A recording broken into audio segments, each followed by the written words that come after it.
session name is Education of Women Leads to Community Development, and I would like to request you, all four speakers, come one by one and speak their speech. First one is Habib Kaur. Please come.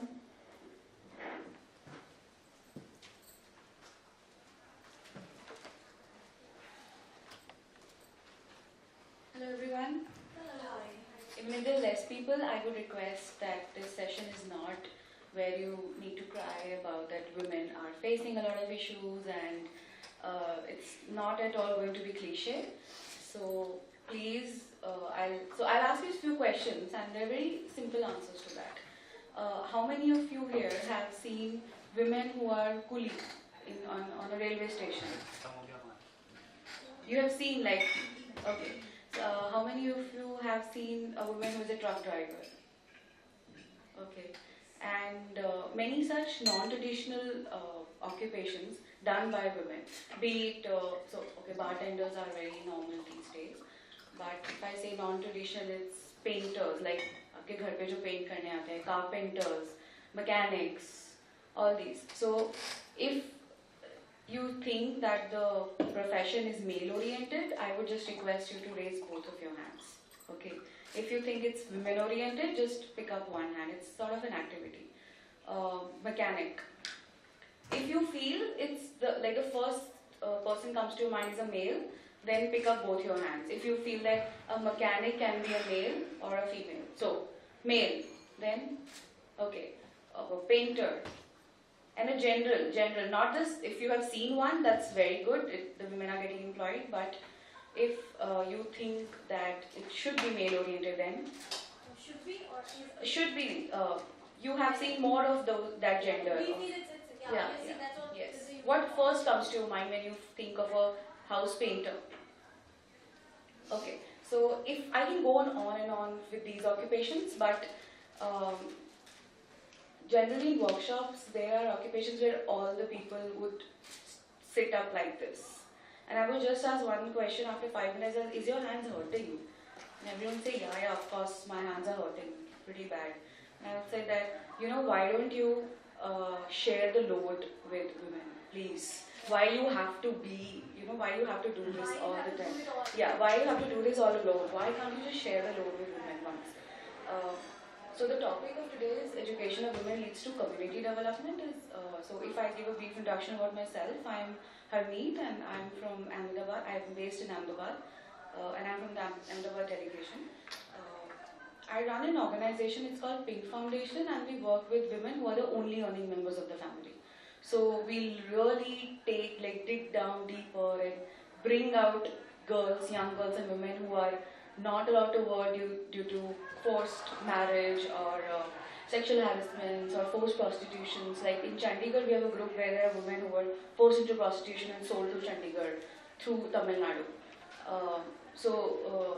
So we follow a proper stringent survey documentation process, and after that when we get these women, we train them in avenues from which they can do living out of generally male occupations, like repairing the machines. So if you can stitch, if you can use a sewing machine to stitch a cloth, you should also know how to repair your machine. So if I drive my two-wheeler, I know how to repair my two-wheeler. So I feel that, of course, in terms of education, in terms of occupation, education plays an important role, but in terms of empowerment, I feel that your willpower is something which helps you a lot. When I say why women needs education is a few things. One is that, if all of you know, that women constitutes about 48% of the population, and if the 48% of the population is educated and working and adding up to the GDP of your country, then I feel we would not say that we are a developing country anymore. If I talk about India, we always say that we are a developing country. We need scholarships for master's degree programs or a lot of things, and we say that we talk about reservations and everything, but just the need of the hour is to teach the women, because that is a major chunk which is left. So, okay, reservations is something, but then for teaching 48% of the population of India is something which can directly up your economy, be it economically or socio-economically. Second, I feel women should be educated because of the health factors. There was a survey done by UNICEF which says that a lot of women were not even aware of what is HIV/AIDS, um, and they thought that LGBTQ people are uh, suffering from a disease. They always thought that people who are gay are suffering from a disease, and they need to be cured by giving electrical shocks. And when we did the same survey with girls who have attained secondary education, knew that HIV is just a virus and AIDS is a disease, and then it can be cured. Like HIV virus can be cured, and so one is health. Second is another survey said that female genital mutilation is something which is getting prevalent in India. It was prevalent, but it is getting prevalent in India, and this is also because of women who were not educated. They would actually go to these places, say that yeah, if this is connected to religion, then of course we are pretty much ready to do that. But now science has said that it's not related to education anymore. So that is where there's a big lag of decreasing health when it comes to education. Second, the main point is I work in the rural areas. I work in really grassroots areas where there's no electricity, no sanitation, nothing, and child marriages are very prevalent there. So there are girls, like really tiny girls of 3-4 years, whom we would think that they are the children of the house, but they are actually the daughter-in-laws of the house. And UN, as per the study, says that if by 2030 we can give secondary education to all the girls, child marriages would decrease by 64%. And also it all depends on the education also. If the woman is not educated, then so forget about the house. Like, of course, there's a quote by Gandhiji which says that if you educate a man, you educate a person, and if you educate a woman, you educate the whole community. So you educate the whole family, of course, because even if you say that the head of the house is a male, but we all know that the person who runs the house is a woman, is a woman, and if the woman is educated, I feel the whole house is educated. Like we work with a lot of slum children, and if the mothers are not educated, the children face a lot of issues in doing simple things like homework and parent-teacher meetings, like very normal day-to-day issues which are faced by if the mother is not educated. So we also run programs where we teach mothers to. We have started with just teaching them to sign. Just you can just able to write your name. That's it. Just do this, and you will get confidence, and then your child will also have confidence to take you to schools, because just because of education, like in Hindi they say that in the children would say कि आपको तो पढ़ना आएगा नहीं. So why are you even bothering? You cannot even read what my teacher wrote in my diary. So why are you even bothered? I'll go to my dad. I think so. If we talk about education movement, let's not go very far and very big, but basic education. Where the mother can teach students, because other than that, the mother just stays in the kitchen.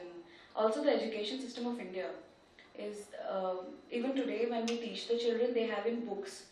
In the books, the woman is seen in the house, in the kitchen. The woman is holding the child. The woman is cleaning the house, and the man is wearing the shoes. The man is picking up the suitcase. The man is going. Even today. So when the child comes back home and sees that no, the mother is doing something else which is not written in my notebook, so it has to be incorrect. So if the child, so it happened in front of me that I was teaching a child and the child came to the house and is like, no, you cannot pick up the suitcase, you cannot say like this because my teacher says that you're supposed to be in the kitchen.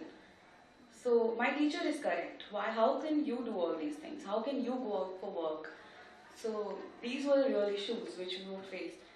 For example, menstrual hygiene, and we talk about education. So menstrual hygiene in India is taught in 10th class, wherein the woman attains puberty in the class 7th.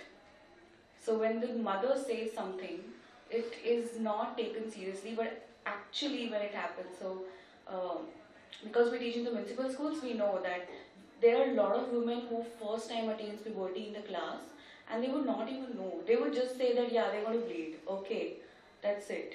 And they would come up with me and say, Didi, we need Dettol, we are bleeding. And I said, oh, where? Like, from where you're bleeding, tell us. And then they tell us, we're bleeding from down and I think I should put up a Dettol. And I said, no, it's not Dettol, you just attained puberty, we should celebrate it. So, but they would not know because the mother of the house the woman of the house is not accepting menstruation. So how can the mother pass on the menstruation knowledge to the children?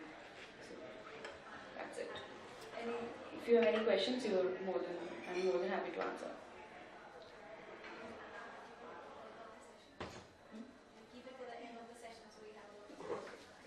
Just one step I wanted to say.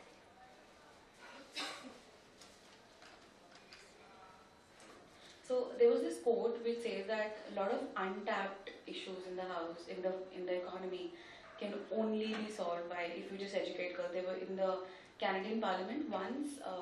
Malala, I've seen that live show where Malala Yousafzai says that you can keep every problems of the world on one side. You can keep everything, climate change, poverty, everything, and you can educate the girls on one side.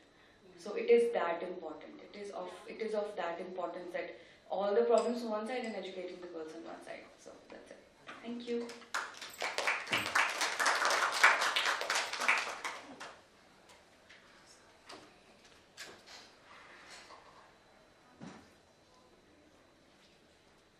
Now we have Natalia.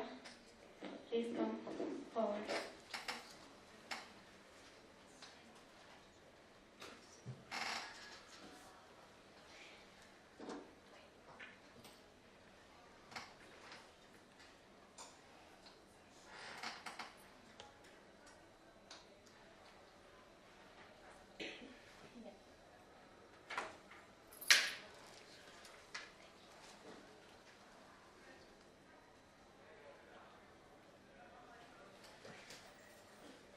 Good afternoon, my name is Natalia from Colombia, and I will read what I prepared for today. The role of women in education. Education is essential for women to achieve gender equality and become agents change and women. Next. Women with education are those who act as agents of change. Without a doubt, education enables women to participate and be leaders in different political, social, economic, cultural, and environmental scenarios, not only for the fact of spending our knowledge in a specific area, but also because we can strengthen innate abilities, capabilities, and talents. In Colombia, women have faced a long and slow process to guarantee our rights to education. After 1957, women gained their first right to vote, and since then the struggle to participate in different spaces began, especially in the field of schools and universities. This struggle continues day by day. We women have come far, and I am sure that we will continue participating in many more spaces that men have occupied for years. It is important and necessary to continue with the active movement on share of being recognized as equal before men, and especially to the possibilities of having and education on the same level as them. The knowledge rights, political participation, autonomy, freedom, and entrepreneurship. It can be stated in general terms that in Colombia and in many other Latin American countries, more women than men are part of the education system. However, a proportion of women stay in their homes. However, a proportion of women stay in their homes, assuming the role of wives, mothers, and housewives. Those that have been incalculate as a hidden gender curriculum. These messages are to transform the country from the feminine point of view. It is necessary to educate and strength are transmitted automatically and even unconsciously by the school. In front of this reality, it is necessary to say that only when different aspects, such as equality in education, finished gender discrimination, and greater cooperation from men in family roles becomes a fact in society, will women's participation be regarded as reality and not only read in paper. Regarding this reflection, I would like to share with you two experience regarding the importance of education as the motor of society's transformation. To begin with, I would like to remember how from my role as a teacher, I have understood that it's important to transmit a message of inclusion and equality to boys and girls since their early childhood. I work with street boys, girls, and teenagers. These children have fled their homes and dropped out of school due to various economic problems, domestic violence, unemployment. Many of them live on the street, and some others in small rent rooms. But most of the time they have to deal with live in the street. When listening to their life histories, you can identify the chauvinistic environment where the paternal figure exercise an authoritarian power and woman's voice have been silenced and have become invisible, an environment where their tasks are limited to the household chores. From the project called Yard 13, a school for street children, we have managed to create pedagogical classes in order to work with the street population, where we carry out educational workshops but visit on literature and art. In every session, we try to transmit a message of gender inclusion and equality, where boys and girls value each one of their skills and support one another. Here, the classroom is the street, and thus becomes a very significant space because despite all the offers in the environment, they prefer to participate in the workshop, in which the most valuable assets are knowledge and education. The impact in their lives is enormous, and we are positive that each session we contribute with elementals that transform the way of thinking, having, and feeling. The second experience focuses on working with rural young women who are struggling their rights and their territories to be recognized.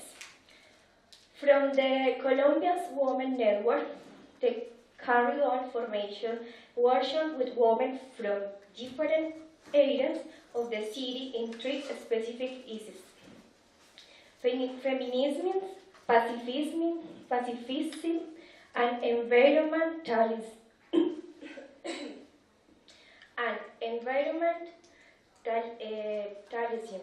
With both theoretical and practical experience, starting from films, ludic activities, and dialogues.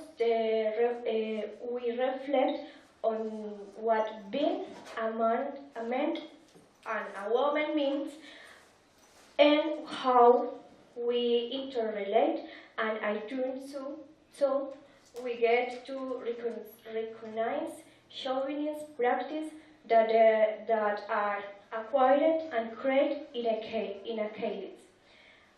Moreover, the definite ways of constructing a fair society, truth, feminism, and no hegemonic masculinities.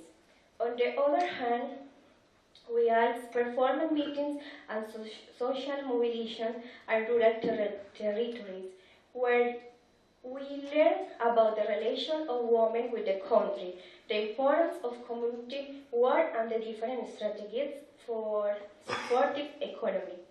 These types of formative meetings manage to empower young people and especially women who try to participate and make communities aware of environmental, social, and cultural themes. This task continues. I am positive that these meetings will keep on strengthening the women's network. In conclusion, it is important to mention that education is one of the greatest means to achieve social progress. Women's internal education allows their social inclusion and participation in different areas of sociality. In this sense, improving women's education, starting from their early childhood and change. The collective imagination about gender roles will allow women to empower themselves and face the challenges of each one of the communities in which they live, as well as contribute to improve life quality of society in general. Thank you.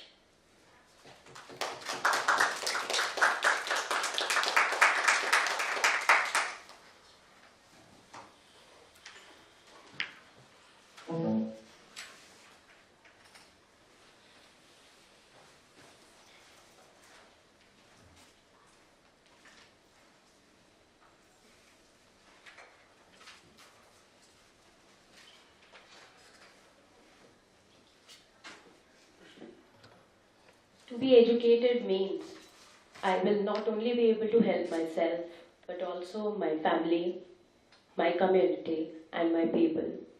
The words of a schoolgirl in Ethiopia. Good afternoon, ladies and gentlemen.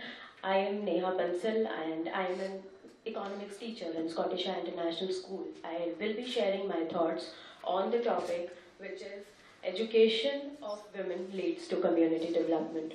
I would like to reiterate the quote of Mahatma Gandhi, as my friend just did. When you educate a man, you educate an individual. But when you educate a woman, you educate an entire family. Now, this quote is multifaceted, which means that when a girl is educated, she understands the need to be a better daughter, a better sister, a better wife, and better mother. An educated woman has the intelligence, has the skill to motivate the entire family, to understand the needs of the family, and to make the family progressive. Education is the only tool with which a girl or a woman can empower herself and eventually her family. When we talk about girls' education, does girls' education means getting girls into school? No, it is more than that. It is getting girls into school, it is to ensure that they learn and they understand and they also feel safe while in school. They complete all levels of education and they are then ready to compete in the labor market. They are then ready to contribute to their society. Cross-country studies show that an educated woman can better contribute in the development of the society. Now, when all the children have the access to the quality education rooted in the human rights and gender equality, it creates a ripple effect of opportunities for all the generations to come. The right to education is well established in all the international covenants. Every child has the right to education as articulated in 1948 Universal Declaration of Human Rights, and then it has been reaffirmed in various international meetings and agendas. Girls' education is her intrinsic right. It is also a very important lever for the developments to achieve the development objectives of any nation. Providing girls education breaks the poverty cycle. It is educated women are less likely to marry early and against their will. They are more likely to have healthy babies, more likely to send their babies to school, and less likely to die in the childbirth. When the studies also show that an extra year of schooling of girls decreases their fertility rate by 5 to 10%, which means that when they don't marry early, it could also lead to population decrease. When I say population decrease, I mean that it would lead to the unnecessary increase in the population. The educated women are also likely to teach their children as well. They are also more concerned about sending their children to school. Girls' education should be the strategic development priority for any nation. Now, we have so many examples in our daily lives where the educated women or girls have contributed to the society, to the world in their own way. If I name some of them, like Indira Gandhi, Indira Nui, Malala Yousafzai, then Princess Diana, Sunita Williams. We have so many examples where, because of the education, they were able to contribute in their own way to the betterment of the world and to the betterment of the society. When the girl is educated, she will be able to compete more in the labor market. She would be able to earn more wages. There are different studies which show that an educated woman is more productive and better paid at the workplace. An educated woman is more likely to have better pay scales as compared to their men colleagues. Now, since all these benefits are there, don't you think that the investment in education for girls will be a better idea or will reap us more benefit as compared to men? Though there are clear examples of betterment of the community with the girl education, yet this is the area where the girls actually face most of the discrimination. There are so many times we see that the girls are not in school. What are the reasons behind it? Primary reason is the mindset of their families, because many a times families think that girls are not level-headed, they are not like boys. Then what is the need of getting them educated? The place is just the household. If they are sent to school, how would we be able to save the money for their dowry? The scandalous dowry system makes the things worse. These things, after we see so much of discrimination against girls' education, many national and international agencies work together in order to aware the people that if the girl is educated, she will be able to be a good citizen, be more productive, and will be able to help the community, help the household. Though a small proportion of the world or of the population has clearly understood the benefit of the girls' education, still we see there are so many nations where there are attacks on girls' education and they don't want the girls to be educated. India holds a a strong determination towards gender equality and girls' education. That is why it has made a law of giving free primary and secondary education to all the children of India. This drive is known as Sarv Shiksha Abhiyan here. There is a famous slogan given by our Honorable Prime Minister, Beti Bachao, Beti Padhao. Now, this particular slogan is very much given in the Indian context, but is very apt for all those nations where girls still face this discrimination. Girls should be educated, there should be promotion in their education so that we have a better community, a better world, and a better tomorrow. Thank you. Okay.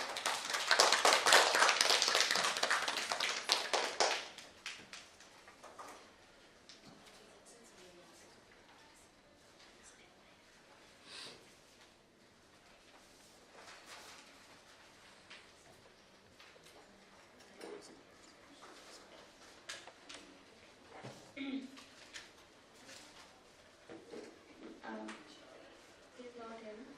Okay. I request you to all three speakers for come forward here and for photo. Yeah, same question. 5 minutes.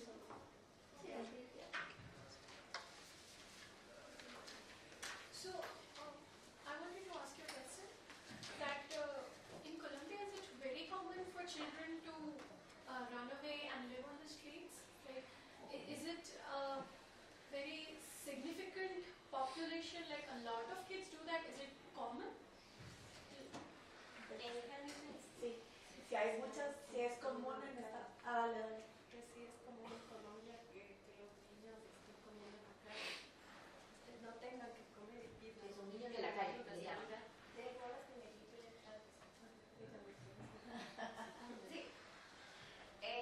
la situación en Colombia es en las ciudades más grandes. the situation in Colombia in the bigger cities. Hay muchos niños en situación de calle por la There are a lot of violencia, people, there are a lot of kids in the streets due to violence, el conflicto armado de la guerrilla the armed conflict, because of the wars. y los niños deben desplazarse a la ciudad, del campo a la ciudad y por eso viven en la calle. And kids from the rural areas go back to the cities to live in, that's what they live in the streets. Y hay proyectos como en el que yo participo donde vamos a la calle a enseñarles y tratar de que salgan de la calle. There are some projects like the one I participate on that we go to the streets and teach kids so that they get out on the streets. Very nice.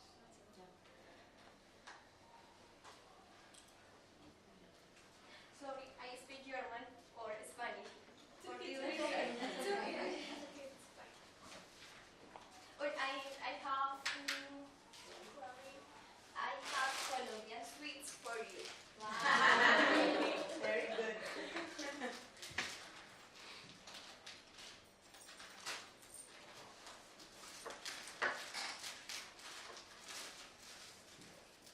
I have a question for Harmeet. I want to know when you work with so many women and children in rural areas like grassroots levels, and you try to teach women and kids, how is the response from their family, and are they open, or do you really have to struggle to let them come and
buy vegetables for dinner. So, but if they're getting close to 100 per day, we tell them to save 50 rupees. Yeah. So we make sure they save 50 rupees. And how do they save? Because generally we have seen that in India, even if woman is working, the finances are still handled by the husbands, including the well-educated. And to be frank, including in my house, I'm not comfortable handling finances. Seriously. So I feel my husband will be able to handle our finances better. How do you change that mindset? So we have bank accounts for every woman. Okay. And we have taught them how to use ATM cards. So there are women working with us. In their family, they are the only ones who have ATM cards. Okay. So even It gives us a different kind of confidence. So they come to us and say that, you know what, even my husband never had ATM card and I have it. This gives so much proud. So we always ask them, you know, you have earned 200. Should we deposit 50 to your account and give 150 to you? And they were like, yeah, okay. So we give them 150 rupees and we deposit 50 rupees in their bank account. So that's how they save. But of course, at the end of the day, the husbands do take away their income. But now with the bank accounts and one number and it has decreased. Yeah, I don't think it's so much to do with having, I think it's confidence that maybe women may have to manage their finances well. So, but there are times the women will come and say that, you know, I want to take out all my savings and keep it in the house saving. Yeah. So I keep it in the flour vessel, Arteka vessel, and not in the bank because my husband knows my ATM pin now. Yeah. So then we go and change the ATM pin. So. But I think finance is something where women have really taken a back seat. I'm from the same industry. I'm from finance as an industry. So I know women don't really take the initiative to do it themselves. Correct. We kind of want to When you delegate manage it. You know, Yeah. even if you're capable of earning it, you want to delegate the savings and Yes. investments. to it. I Absolutely. think that is a mindset that we have generally. You know, we delegate it. Yes. We don't want to do it. Yeah, true. No, but that, a part of it is also true that we think we are not good enough. Yeah, that That mindset is also delegated. there. Yes. Maybe the husband will be able to do better with it. So I'm proud to say that I take care of my family. I think if we put our mind to it, we can do a better job. I think it's also it's part of what we were grown with, right? Yes, but we Women are not with math math. and men are good with math. And I think that's just how we were raised. We were raised and we're not used to it. Yes. Yeah, but we just have to make, Yeah. But concepts now in about this it day and age, and when roll you're, it. but now in this day and age, when you're breaking all the barriers, why not this? Absolutely. And we've already Especially seen funds. our